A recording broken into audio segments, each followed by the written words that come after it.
పవన్ కళ్యాణ్ గారు ఉప ముఖ్యమంత్రి అయ్యారు కదా! ఆ పరిపాలన మీకు ఎలా అనిపిస్తుంది? చాలా బాగుంది. ఆయన జవాబుదారీతనం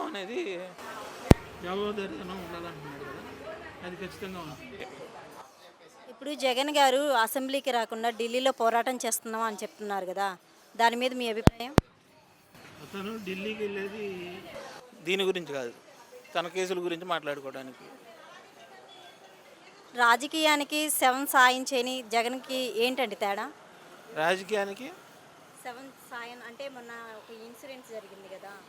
ఒకళ్ళు ఎవరో చనిపోయారు కదా! అవునవును, ఆయన వెళ్ళినా కూడా పరామర్శించి ఏం మనీ కూడా వాళ్ళకి హెల్ప్ చేయకుండా ఉంటున్నారు కదా! దాని మీద మీ అభిప్రాయం? అది శవ రాజకీయం అండి. ఆయన వచ్చిందే శవ రాజకీయాలతో. శవాన్ని అడ్డం పెట్టుకొని ఏదో రాజకీయం చేయాలని చూస్తున్నాడు, అంతేగాని అదేం కాదు. ప్రజలకు ఏమైనా చేయాలనే ఉద్దేశమే లేదు. ఎలాగో అధికారం పోయింది కాబట్టి ప్రజల్లో ఏదో ఒక సానుభూతి క్రియేట్ చేద్దామని 40% ఓటింగ్ షేర్ ఉంది కదా, దాన్ని ఇంకా ఇంప్రూవ్ చేసుకోవాలనే ఉద్దేశం. హాయ్. ఈ పరిపాలన మీకు ఎలా అనిపిస్తుంది ఈ నెలలో? ప్రస్తుతం పర్లేదు, బాగానే ఉందనిపిస్తుంది. నారా లోకేష్ గారు ఐటీ కంపెనీలు, ఈ ప్రజా దర్బార్లు ఇవి ఏర్పాటు చేస్తున్నారు కదా! దాని మీద మీ అభిప్రాయం? జనాలకి ఉపయోగకరంగానే ఉన్నాయి కాబట్టి ప్రాబ్లం అయితే ఉండదు. ఇప్పుడు జగన్ గారు అసెంబ్లీకి రాకుండా ఢిల్లీలోనే పోరాటం చేస్తా అంటున్నారు కదా! దాని మీద మీ అభిప్రాయం? అంటే మనకు అంత ఐడియా లేదు. బట్ ఏంటంటే ఈ ప్రభుత్వం ప్రజలకి మంచి జరగొద్దనే ఆలోచనలోనే ఉన్నాం. ఇక జగన్ గురించి ఆలోచించేంత ఆలోచన జనాలకి లేదు. ఇప్పుడు పవన్ కళ్యాణ్ గారు ఉప ముఖ్యమంత్రి అయ్యారు కదా! ఆయన పరిపాలన మీకు ఎలా అనిపించింది? బాగుంది. స్టూడెంట్స్కి కానీ ఎవరికైనా కానీ మంచి చేయాలనే ప్రయత్నంలోనే ఉన్నారు ఆయన. అమరావతిని ఫ్యూచర్లో బాబు గారు ఎలా మారుస్తానని చెప్పారు? ఒకప్పుడు ఎలా మాట ఇచ్చారో అలాగే చేస్తారని, ప్రజలకు అలా నెరవేరుస్తారని అనుకుంటున్నారు. వెళ్ళిపోయిన ప్రభుత్వం గురించి ఆలోచించేంత మైండ్ జనాలకి లేదు. ఇప్పుడు మనకి ప్రభుత్వం వచ్చిన ప్రభుత్వం మనకేం చేస్తుంది, మనకేం ఉపయోగం, ఏం మంచి చేస్తున్నారనే జనాలు ఆలోచిస్తున్నారు ఎక్కువ. Okay, thank you. Hi bro. Hi, ఎలా ఉన్నారు? బాగున్నానండి. ఈ నెల బాబు గారి ప్రభుత్వం ఎలా అనిపించింది మీకు? చాలా బాగుందండి. ఇంకా ఇంకా ఇప్పుడే కదా మొన్న వన్ మంత్ అయింది, అంతేగాని ఇంకా ఇంకా 5 సంవత్సరాలు ఉంది. 5 సంవత్సరాలు ఇంకా చేసేవి చాలా ఉన్నాయి, చేస్తారు కూడా. ముందు వచ్చిన తర్వాత 5 సంతకాలు పెడతాను, 5 సంతకాలు పెట్టారు. మెగా డిఎస్సి అన్నారు, మెగా డిఎస్సి మీద ఫస్ట్ సంతకం మెగా డిఎస్సి మీద సంతకం పెట్టారు. దాని తర్వాత రెండోది ల్యాండ్ టైటిలింగ్ యాక్ట్ అన్నారు, దాని మీద కూడా సంతకం పెట్టారు, అది కూడా తీసేశారు. ఆయన చెప్తారు, చేస్తారు కంపల్సరీ కూడా. దాంట్లో అయితే మాట మాట చెప్పరు, ఆయన చేసి చూపిస్తారు కూడా. ఈ 5 ఏళ్లలో అంతకుముందు 5 ఏళ్లలో ఎన్ని చేశారో, ఎన్ని కంపెనీలు వచ్చినాయో అందరికీ తెలుసు. కానీ అప్పుడు నెక్స్ట్ వైసీపీ గవర్నమెంట్ వచ్చింది, దాంట్లో ఏమీ జరగలేదు. అంటే నేను చూశాను, నేను స్కిల్ డెవలప్మెంట్లో చేశాను, జాబ్ నేను చేశాను. దాంట్లో నేను చూసిన తర్వాత 1 ఇయర్ పాటు నేను చాలా ఇబ్బందులు పడ్డా. అందుకని నేను జాబ్ మానేసేసి నేను ఇక్కడ మా షాప్ నేను చూసుకుంటున్నాను.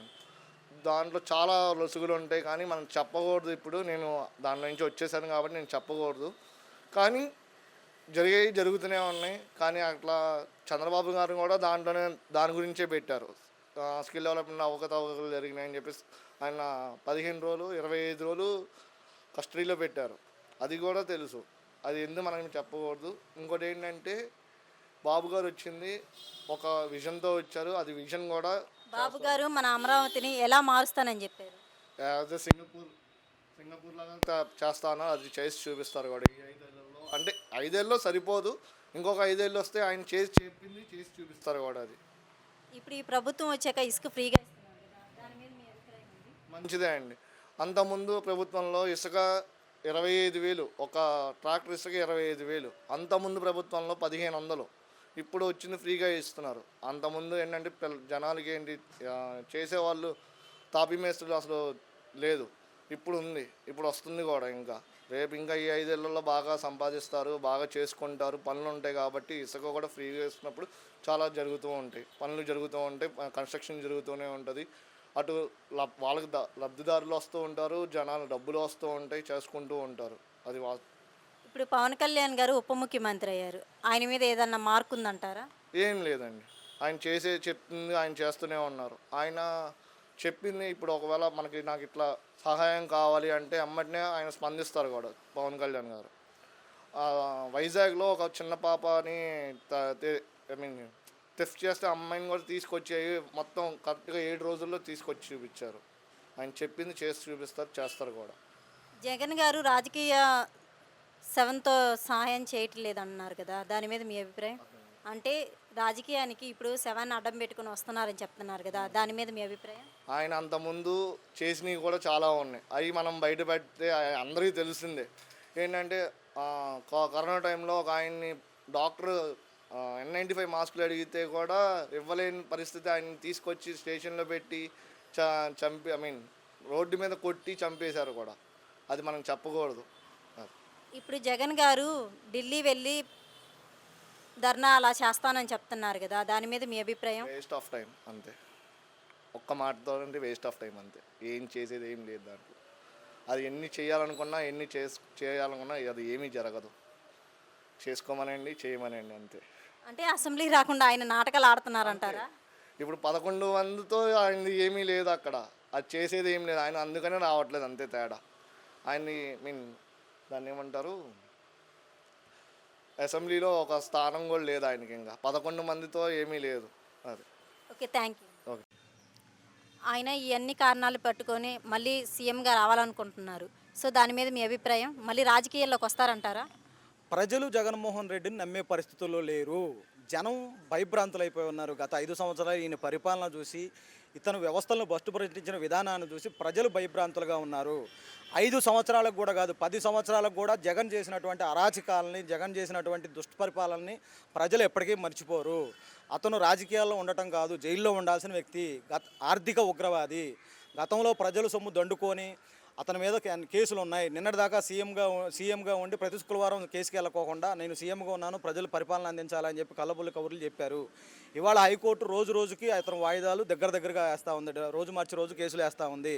అవన్నీ ప్రూవ్ అవుతాయి. భవిష్యత్తులో జైలుకి వెళ్ళబోయే వ్యక్తి, పరిపాలన చేయడానికి పనికిరాడు, రాజకీయాలకు ఇలాంటి వ్యక్తి పనికిరారని ఆంధ్రప్రదేశ్ ప్రజలు చీకొట్టి ఇంటికి పంపించారు. భవిష్యత్తులో ఇలాంటి సీఎం కావాలని కూడా ప్రజలు ఎవరు అనుకోవట్లేదు. జగన్ గారు అసెంబ్లీకి రాకుండా ఢిల్లీకి వెళ్ళి పోరాటం చేస్తా అంటున్నారు, దాని మీద మీ ఉద్దేశం ఏంటి? అతనికి 11 సీట్లు వచ్చినాయి అంటే ప్రజలు ఎంతో కొంత అతన్ని ఒక 1% అన్నా నమ్మారని చెప్పి నేను అనుకుంటా ఉన్నాను. ఆ ప్రజలు ఏ ప్రజలైతే మిమ్మల్ని నమ్మి 11 సీట్లు ఇచ్చారో ఆ 11 సీట్లు వచ్చినందుకు ప్రజల సమస్యల పరిష్కారానికై అసెంబ్లీకి వెళ్ళి మీ వాదనని వినిపించాలే తప్ప గొడవలు రౌడీయిజంతో మీరు ఏమీ చేయలేరు. ఇక్కడ రాజ్యాంగం మీలాగా రాజారెడ్డి రాజ్యాంగం అమలు అవ్వట్లేదు, అంబేద్కర్ గారి రాజ్యాంగం ఆంధ్రప్రదేశ్లో అమలు అవుతూ ఉంది. అసెంబ్లీకి వెళ్ళి మీ గొంతుకు వినిపించే అవకాశం మీకు ఉంది. మీరు ప్రజల సమస్యల పట్ల, ప్రజల పట్ల కానీ గౌరవం ఉంటే అసెంబ్లీకి వెళ్ళి మీ సమస్యలను వినిపించి తగిన సమాధానాలు తీసుకోవాలి. అలాగే ప్రజలకు న్యాయం జరిగే విధంగా చేయాలి తప్ప గొడవలతో మిమ్మల్ని హైప్ చేసుకోవడానికి, పోలీసులను బెదిరించడానికి కాదు మిమ్మల్ని ఎమ్మెల్యేలుగా ప్రజలు గెలిపించింది. ఇవాళ కడపలోని వెళ్ళి ప్రజా దర్బార్ పెడతా ఉంటే పట్టుమని 10 నిమిషాలు కూర్చోలేకపోతున్నావు, 10 నిమిషాలు మనుషులకు సమాధానం చెప్పలేకపోతున్నావు. నారా లోకేష్ గారిని పులిని చూసి నక్కవాతలు పెట్టుకున్నట్టు నారా లోకేష్ గారిని చూసి నువ్వు ప్రజా దర్బార్ ఒక్కరోజు పెట్టి ఇంతవరకు మళ్ళీ పెట్టలేని పరిస్థితి. నీ ప్రాంత ప్రజలకన్నా నువ్వు అందుబాటులో ఉండి వాళ్ళ సమస్యలు తీర్చాలని చెప్పి ఒక రాష్ట్ర పౌరుడిగా నేను కోరుకుంటా ఉన్నాను. Okay, thank you. అది ఇప్పుడు ఆయన అసెంబ్లీ కాకుండా డైరెక్ట్గా ఢిల్లీకి వెళ్ళి పోరాడుతా అంటున్నారు కదా, దాని మీద మీ అభిప్రాయం? ఢిల్లీకి వెళ్ళి పోరాడినా ఆయనకి అసలు ఛాన్సే లేదండి. ఆయన ఢిల్లీకి ఎందుకు వెళ్తారు? ఒకవేళ వెళ్ళినా ఆయన కేసులు ఏమైనా బయటికి రాకుండా ఉండటానికి ఏమన్నా మోడీ గారు కాళ్ళు పట్టుకుంటాకి వెళ్తారేమో కానీ ఆయన ఢిల్లీ వెళ్ళి దేని మీద పోరాటం చేస్తారు చెప్పండి?